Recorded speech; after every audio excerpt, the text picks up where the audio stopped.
actually have one. Yeah. Then you don't work there, but you know, respect it, respect it. They're just giving out shirts one day.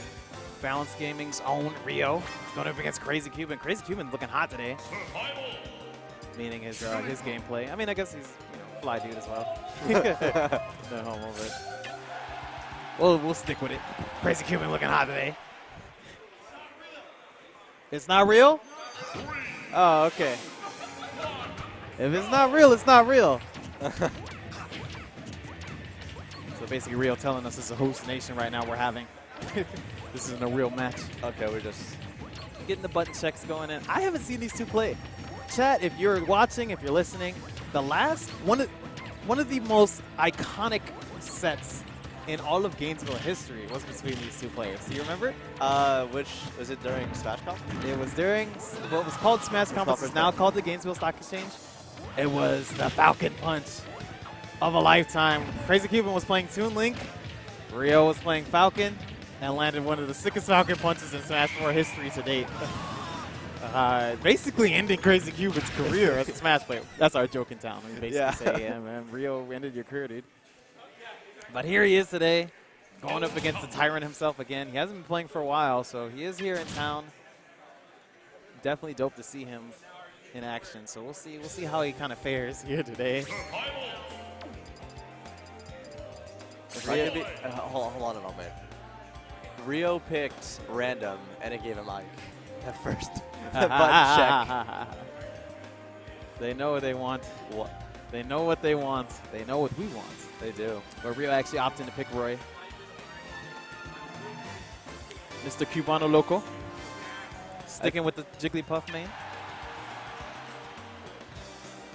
And if you guys are watching, definitely tweet it out. We work really hard on this production. All of the graphics we do ourselves. All the camera equipment is our own. We push this really hard. We really want people to recognize Gainesville, Florida. It's one of the most electrifying scenes in the state of Florida, in some ways in the nation, locally.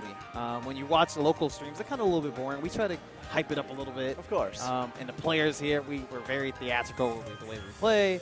The commentators, they try to, hype up the sets and stuff like that. So if you are watching and you're not doing anything else, tweet out the stream, share it on Facebook. We love to show this content. We like to show this guys to guys. So. Real saying it's real. Everything has gotten real now. Yeah. Coming strong with the neutral air to back air. And Rio's Roy, no slouch. Definitely playing a different monster here against Rio's Roy. And Rio, he's got the perfect mix of aggression, the perfect mix of defensive play. Always keeping you on your toes. Exactly. He'll run at you with the intent to do something defensively, and that's just so hard to deal with. You got to be 3 steps ahead if you want to deal with him. CrazieCuban having to run around the entire stage, the bottom of the screen as well, just to try to slow him down a little bit. But he is getting his hits in where he needs to. Rio's only at 50%, or he is at 50%, I should say, while CrazieCuban at 84. Oh my gosh, almost perfect air dodge. Jab to up tilt, jab to forward tilt, you name it, Rio's going to do it. Takes that first stock from CrazieCuban, but he gets the rest read. Doesn't kill. This forward smash is going to hurt. It does. And that is just because Roy's sword does so much damage to the base. It's so crazy how powerful he is in this game. Yeah. I respect it. For sure. Good. So CrazieCuban trying to get something started as he's putting pressure on the Rio as he's back to the ledge.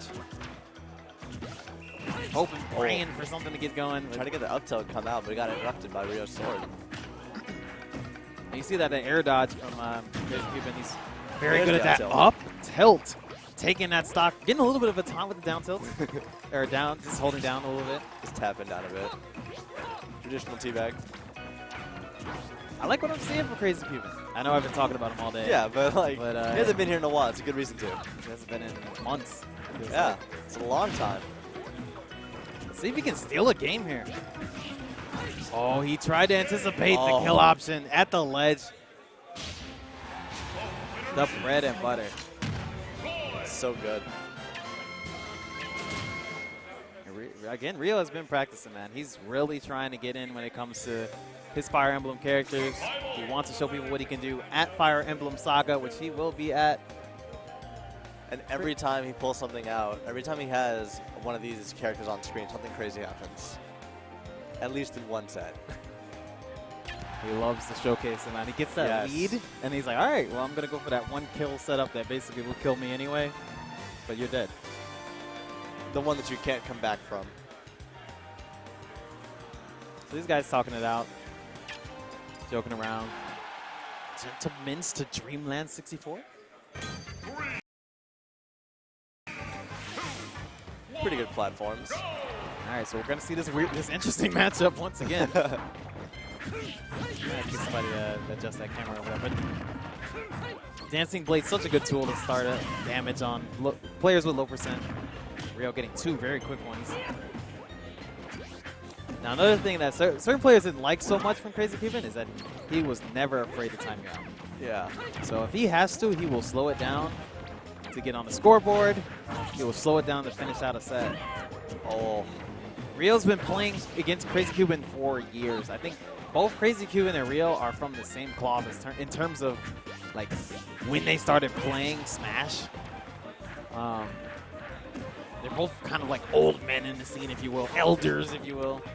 So they both have played quite a bit. So CrazieCuban can take games from Rio. As you see the rest read. Rio trying to chase him. Does get the kill set up anyway. These guys laughing it off, but still.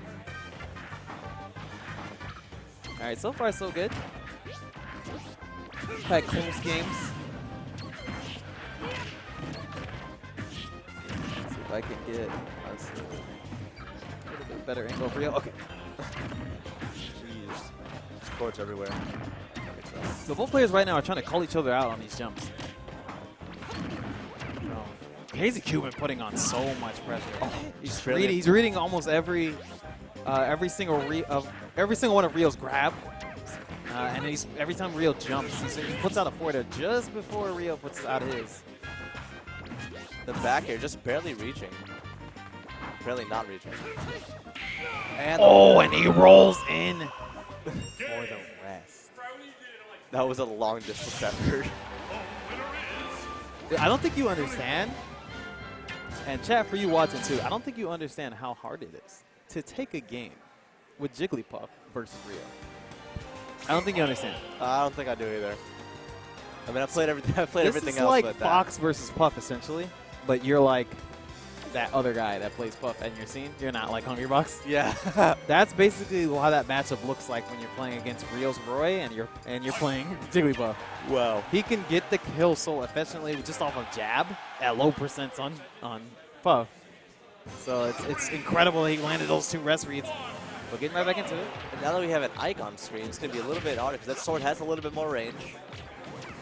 Yeah, just a little bit more. Just a little bit. Enough to make the difference. Sword's only almost the length of his body. CrazieCuban actually in the lead here for game 1. Oh, these scores definitely need to be updated. Sorry, guys. So it is 1-1 right now here in winners round 3.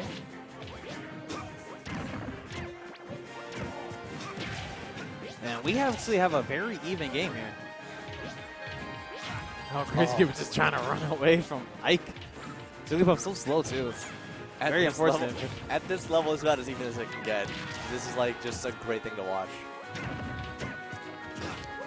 I don't know. Rio's appears to have a read on him. They're both toying with each other. And whoever wins this set is basically going to be the one that either edge guards or punishes harder. I mean, it sounds very generic, but it's kind of what it is in this kind of matchup. Exactly. Rio being, Ike being a character that really can't get around as well as, I mean, Rio masks it very well. He's got excellent movement, but I mean, Ike is so clunky. He can't jump all the way up in the air. Can't chase you to oblivion off the stage. So even though he'll make it look like he can. And Jigglypuff has, 5 jumps? I believe so. 5 jumps.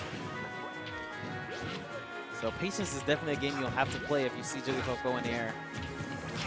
Oh, but he does get the dash attack read. Well over what he needed to kill Jigglypuff at 132%. But if there's anything that Rio's really good at doing, it's timing those dash attacks. And spacing it evenly for edge guards too. Yeah, it's because it's so unsafe. It reaches so far. You don't do it correctly. Smart move by Rio there to opt for the side B to recover high. Oh, wow. They did the dash attack. Seeing a couple different movement options there from CrazieCuban, trying to get Jigglypuff to move a little faster.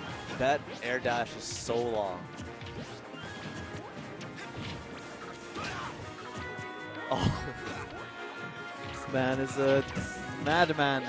If we had turned the camera to face CrazieCuban's face, the stream would be able to see CrazieCuban making faces at Rio every time he dodges.